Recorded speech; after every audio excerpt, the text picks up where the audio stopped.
大家好，我哋又見面啦。今期我會同大家介紹下微企盤嘅另外一個重要功能——微觀網。微觀網係為適應高速發展嘅移動互聯網市場環境而誕生嘅一種基於 Web App 同傳統 PC 版網站相融合嘅新型網站。簡單嚟講，微觀網就係適應移動客戶端瀏覽體驗同交互性能要求嘅新一代網站。大家想唔想要一個屬於自己嘅微觀網呢？接落嚟就等我為大家講解下點樣利用微企盤製作微觀網啦。系統操作簡單，唔使專業都一樣掂㗎。用 Google 瀏覽器打開微企盤官網，登錄自己嘅帳號，進入管理後台後喺左邊嘅功能列表度揾到微網站嘅欄目。為微觀網辦理之前呢，我哋首先需要設置好觸發微觀網嘅配置啦。選中擴展菜單中嘅首頁回覆配置，進入配置界面。回覆標題，我哋呢度寫 Demo 首頁，內容介紹我哋寫你好 Demo 歡迎你。回覆圖片，我建議大家最好係採用帶有自己企業 logo 嘅圖片啦。開場動畫係指進入官網前嘅動畫，系統預設咗寶馬動畫、左右展開、上下展開、滑動式開場動畫4種形式俾大家選擇，呢度默認選擇關閉，大家可以根據需要選擇去使用。跟住落嚟嘅係幻燈片切換效果，有普通切換同 3D 切換。背景音樂可以自行上傳，公司 logo 就可以選企業嘅 logo， 之後就可以保存配置啦。跟住落嚟，選擇微網站嘅分類管理。分類管理係確定咗成個微觀網嘅內容架構，簡單嚟講就係網站導航欄目嘅設定。呢個時候你需要明確清楚自己設定嘅官網嘅總體架構。呢度建立咗幾多個分類，網頁裏邊就有幾多個一級菜單，每個分類可延伸多層次分類，即係增加2級菜單、3級菜單。而家我帶大家嚟實踐一次啦。首先，我哋點擊添加分類，對分類屬性進行基本設定，按順序填上分類名稱、分類描述。第二步，選擇分類圖片，即係該欄目嘅封面。注意分類圖片係必填行，系統中有自帶嘅圖標供選擇，亦都可以自行上傳嘅。第三步，每一個分類可以設置子分類，例如旅遊分類下邊可以設置出境遊、國內遊。呢個時候，愛蓮網站或者活動呢個欄目呢，就應該吉咗佢唔好填㗎。如果分類下邊冇子分類嘅話呢，就好似暑期特惠咁啦，呢度就可以填暑期特惠活動鏈接或者宣傳介紹鏈接。當用戶喺網頁點擊呢個菜單欄目嘅時候，就可以直接跳轉啦。最後選擇保存就可以啦。確定咗官網架構之後呢，我哋就需要確定每個頁面嘅版式啦。我哋喺微觀網欄目裏邊選擇靜態模板管理，會出現358個官網首頁模板供你選擇。我哋揀好自己最中意嘅模板類型之後，傾一下圖文列表模板風格，同樣係揀翻中意嘅模板。之後就到圖文詳細頁模板風格選擇啦。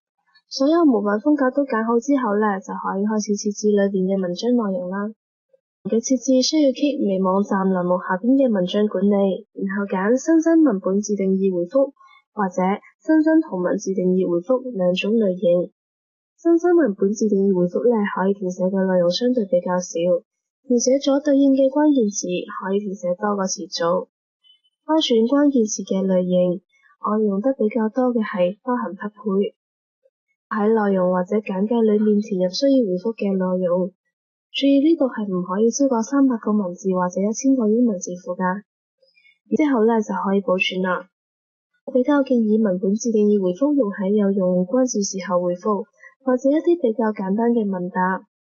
圖文自定義回覆用於編寫圖文並茂嘅頁面內容比較多。傾入新增圖文自定義回覆，首先都係需要輸入觸發嘅關鍵詞，選上包含匹配，填入呢篇文章嘅標題、作者、簡介。如果冇嘅話呢，都可以唔填㗎。選擇呢篇文章所屬嘅架構分類，如果之前冇設定好嘅話呢，都唔緊要㗎。我哋可以喺呢個時候增加分類。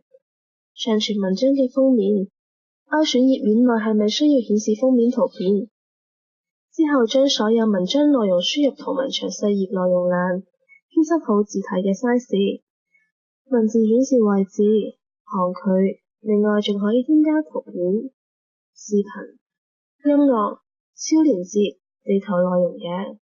除咗將內容輸入圖文詳情之外，仲可以使用外連㗎。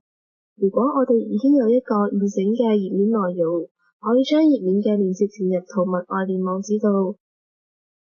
圖文詳細頁內容同圖文外連網址呢兩項內容係二選一操作㗎。所有都設置好之後，撳一下保存就可以生成啦。重複操作，將所有嘅圖文按分類全部編寫好。以上所講嘅都係靜態模板設定嘅過程。如果官網模板類型都唔啱大家心水嘅呢，咁就可以選擇 H5 動態自定義模板啦。自主設計自己中意嘅頁面。首先我哋 click 入 H5 動態自定義模板，揀創建動態模板。頁面左手邊嘅係系統模板，中間嘅係頁面設計台，右邊嘅係可使用到嘅編輯工具。如果需要使用 H5 動態自定義模板，建議先設計好官網嘅頁面圖片，然後選擇圖片將設計圖上傳。需要 banner 嘅商家呢，可以選擇圖集，喺彈出嚟嘅對話框裏邊揀準備好嘅 banner 圖片，每次係可以支持6張圖片進行輪播㗎。揀好之後撳一下確定，就會自動添加到頁面設計台裏面。然後根據頁面嘅設計去調節 size 同埋位置就可以啦。有需要用到頁面跳轉嘅話呢，可以用圖片或者文本。調整好 size 或者文字屬性之後呢，點擊一下圖片或者文字，揀連接就可以編輯跳轉嘅連接。